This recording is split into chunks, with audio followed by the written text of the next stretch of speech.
और आज एक विशेष कुंजी के विषय में मैं आपको बताऊंगा। और ये कुंजी माना जाता है कि जब आप इसे अपने जीवन में अप्लाई करेंगे, बाइबल कहती है, तो आपकी ग्रोथ होनी निश्चय है। आप आत्मिक रूप से बढ़ेंगे, आप जीवन के हर एक क्षेत्र में परमेश्वर आपको आशीष देगा। एक वचन हम लोग पढ़ेंगे, दूसरा कुरिन्थियों की किताब उसका 9 अध्याय और 7 पद। लिखा है कि हर एक जन जैसा मन में ठाने वैसा ही दान करे, न कुड़ के और न दबाव से, क्योंकि परमेश्वर हर्ष से देने वाले से प्रेम रखता है। यहां पर परमेश्वर का वचन देने के विषय में बताता है, ऑफरिंग के विषय में बताता है, गिफ्ट के विषय में, भेंट के विषय में बताता है कि जैसा कोई व्यक्ति अपने मन में ठाने देने की, वैसा ही वो दिया भी करे। और ये देना, ये परमेश्वर को ऑफरिंग देना, ये हमारे आत्मिकता को दिखाता है कि आप कितने आत्मिक हैं। ये दिखाता है, इस बात पर भी निर्भर है कि आप कैसे दे रहे हैं। यदि आप कभी देते हैं और कुड़कुड़ा कर देते हैं, आपके मन में यह रहता है कि क्या होगा, कैसे होगा अगर मैं ये पैसा या फिर ये अमाउंट, ये चीज मैं प्रभु के कार्य के लिए दे दूंगा तो फिर मेरा काम कैसे चलेगा। तो इसका मतलब आप कुड़कुड़ा कर दे रहे हैं। आपके मन में आप अपनी स्वेच्छा से नहीं दे रहे, आप हर्ष से नहीं दे रहे, आप खुशी से नहीं दे रहे हैं। और परमेश्वर की दृष्टि में ऐसा देना क्या है? बेकार है। और यह बात को दिखाता है कि आप अभी आत्मिक रीति से, स्पिरिचुअल लेवल में हाई नहीं है, ऊपर नहीं है। आपका अभी स्पिरिचुअल लेवल कहां है? मीडियम है या फिर डाउन है। जब व्यक्ति देने के लिए, ऑफरिंग देने के लिए सबसे आगे होता है और जो उसके मन में आता है वैसा वो करता है, तो इसका मतलब क्या है? इसका मतलब यह है कि वो परमेश्वर से अपने तन मन धन से, संपूर्ण मन से प्रेम रखता है।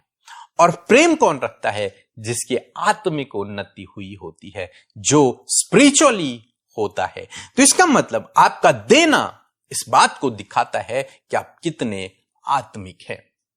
और जब आप देते हैं तो इससे आपकी आत्मिक उन्नति होती है, क्योंकि इससे आप परमेश्वर पर निर्भर होते हैं बहुत सी बातों के लिए।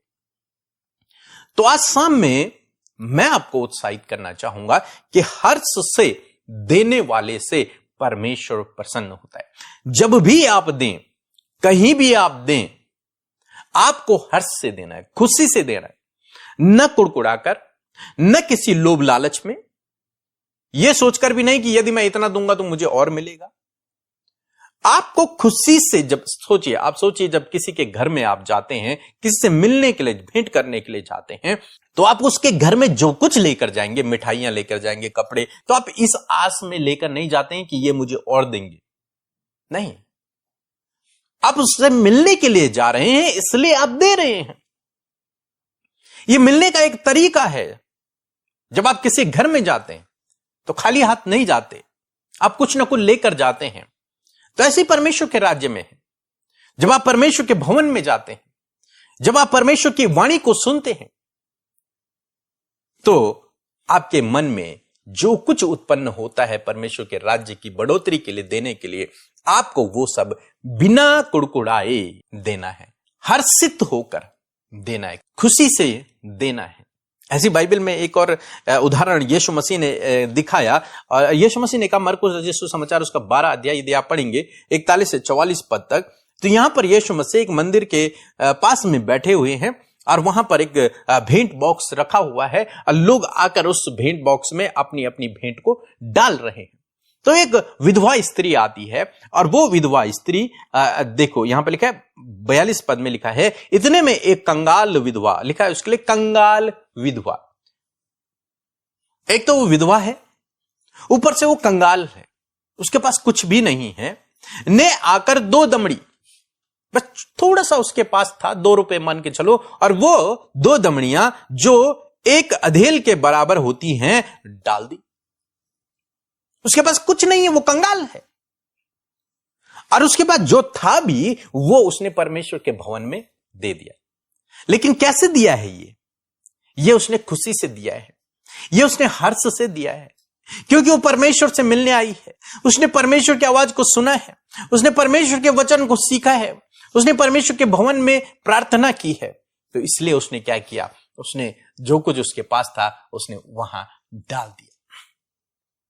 और यीशु कहते हैं कि आज जितनों ने भी ये भेंट डाली है उसमें सबसे उत्तम इसने डाला है, क्योंकि पहली बात इसने अपना सब कुछ दे दिया, और दूसरी बात ये बड़ी खुशी से दे रही है, आनंद से दे रही, कुड़कुड़ाकर नहीं। अब बाइबल कहती है, अभी हमने पढ़ा, परमेश्वर हर्ष से देने वाले से प्रसन्न होता है। तो जब भी आप दें, किसी भी चर्च में आप दें, किसी भी मिनिस्ट्री में आप दें, तो आपको खुशी से आनंद के साथ में देना है। और जब आप ऐसा करते हैं तो आपकी आत्मिक उन्नति होती है, आप परमेश्वर की दृष्टि में आत्मिक रूप से बढ़ते हैं, आप आत्मिक रूप से बलवंत होते हैं, मजबूत होते हैं, आगे बढ़ते हैं। और जब आप देते तो हैं पर कुड़कुड़ा कर देते हैं, देते तो हैं पर लोगों को दिखाने के लिए देते हैं, तो इसका मतलब यह है, या फिर देने की इच्छा नहीं रखते, तो इसका मतलब यह है कि आपके अभी आत्मिक उन्नति नहीं हुई है। तो यदि आप चाहते हैं कि आपकी आत्मिक उन्नति हो और आप आत्मिक रूप से बलवंत हो, तो आपको अपने अंदर एक हैबिट को डेवलप करना है कि आपको परमेश्वर के राज्य की बढ़ोतरी के लिए देना है। किसी व्यक्ति विशेष को नहीं देना, परमेश्वर के राज्य के लिए देना है। जहां परमेश्वर का काम हो रहा है वहां आपको देना है। बीते दिनों एक बहन ने मुझे बताया कि कोई उनके पास आया और वो उनसे कह रहे हैं, क्योंकि हमने आपके लिए प्रार्थना की है इसलिए आप अपना दसवांश हमें दो, और वो भी फिक्स मांग रहे हैं, इतना पैसा तुम्हें देना है मुझे। और देने वालों के पास नहीं है, लेकिन वो फिर भी कह रहे हैं कि आशीषें तभी आएंगी जब तुम दोगे, नहीं दोगे तो परमेश्वर तुम्हें आशीष नहीं देगा। लेकिन परमेश्वर के राज्य में ऐसा नहीं है। हां, आप देते हो तो परमेश्वर आपको और आशीष देगा। बाइबल कहते दिया करो तो तुम्हें भी दिया जाएगा, अच्छी बात है, और परमेश्वर देगा। लेकिन यदि आप किसी कारण से नहीं दे पा रहे तो इसका मतलब यह नहीं कि परमेश्वर आपसे आशीष छीन लेगा, नहीं। और इसका मतलब यह भी नहीं कि हम आपके लिए प्रार्थना कर रहे हैं तो आपको हमें पैसा देना है, नहीं। यदि आपसे कोई भी इस प्रकार से पैसे लेता है तो आप बिल्कुल भी न दें, बिल्कुल भी न दें। आप अपनी स्वेच्छा से, अपनी खुशी से जब देते हैं तब परमेश्वर उसे स्वीकार करता है। नहीं तो आप किसी मनुष्य को दे रहे हैं, आप कुड़कुड़ा कर बुड़बुड़ा कर दे रहे हैं तो किसी मनुष्य को दे रहे हैं, आप उसके कहने पर दे रहे हैं तो किसी मनुष्य को दे रहे हैं, परमेश्वर को नहीं। परमेश्वर को वो भाता है जो आप अपनी इच्छा से देते हैं, जो आप खुशी से देते हैं, वो परमेश्वर को भाता है, वो परमेश्वर को भाता है। तब परमेश्वर आपको उसके द्वारा रिवॉर्ड देता है, प्रतिफल तब परमेश्वर से आपको मिलता है जब आप खुशी से देते हैं, आनंद के साथ में देते हैं। जब आप किसी काम के लिए देते हैं तब परमेश्वर प्रसन्न होता है। तो समझे आप इस बात को। यदि कोई आपसे कहे कि हमें अपना दसवांश दो, या फिर जोर जबरदस्ती दबाव आपके ऊपर डालता है, आपको परेशान करता है, आपको टॉर्चर करता है, प्रार्थना के नाम पर आपसे पैसे लेता है, आपके हाउस विजिटिंग के नाम से आपसे पैसे लेता है, तो बिल्कुल भी न दें। परमेश्वर आपसे नाराज नहीं होंगे। आपको खुशी से देना है। हां, आपके घर में कोई प्रभु का दास आया, प्रभु का सेवक आया है, आपके मन में है तो आप जरूर से दें, लेकिन बिना उसके कहे। यदि वो आपको मजबूर कर रहा है देने के लिए तो बिल्कुल भी ना दें। यदि वो आप पर दबाव डाल रहा है देने के लिए तो बिल्कुल भी ना दें। परमेश्वर उस देने से खुश है जिसे आप आनंद के साथ में देते हैं, खुशी के साथ में देते हैं। और मैं परमेश्वर का धन्यवाद करता हूं कि हमारी इस मिनिस्ट्री में जितने भी लोग देते हैं, जो इस मिनिस्ट्री के पिलर बने हुए हैं, स्तंभ बने हुए हैं, जिनकी प्रार्थनाओं से और जिनके हाथों को बढ़ाने से यह मिनिस्ट्री आज आगे बढ़ रही है और इंडिया के बहुत से कोनों में जाकर प्रभु के नाम को पहुंचा रही है।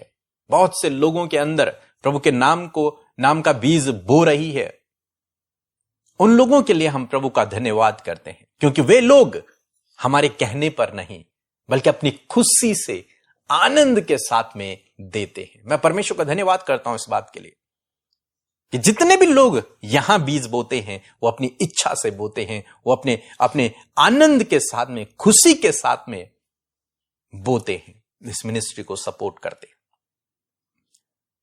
मैं परमेश्वर का धन्यवाद करता हूं, और यदि आप उनमें से एक हैं तो जरूर से मैं आपके लिए प्रार्थना करूंगा।